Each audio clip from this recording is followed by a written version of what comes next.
ఒక పక్క లోకం ఆకర్షిస్తుంది. లోకంలో చాలామంది చాలా అనుభవించారు, ఇంకా నువ్వు అసలు ఏం అనుభవించలా.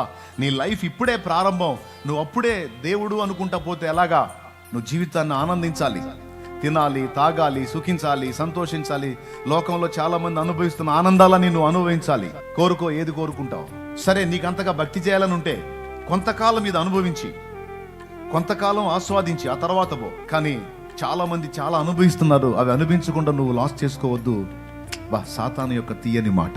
దేవునికి వెళ్ళి చూస్తే యవన కాలం ముందు కాడి మోయటం నరునికి మేలు. దేవుని వాక్యం అంటుంది, యవన కాలం ముందు కాడి మోయటం నరునికి మేలు. నా కుమారుడా, ఈ చిరు దశలోనే నువ్వు నాకు కనెక్ట్ అయ్యావంటే నిన్ను ఉపయోగించి అనేక మంది జీవితాలను వెలిగించడానికి నేను నిన్ను వాడుకుంటాను. నువ్వు ముఖ్య జీవితం అంతా లోకంలో తగలబెట్టి ఆ శేషాన్ని తీసుకొచ్చేదో నాకు ఇస్తే కొంత వాడుకోగలుగుతాను, కానీ ఆశించినంత పని నీ ద్వారా జరగదు నా కుమారుడు అని నా దేవుడు మాట్లాడాడు.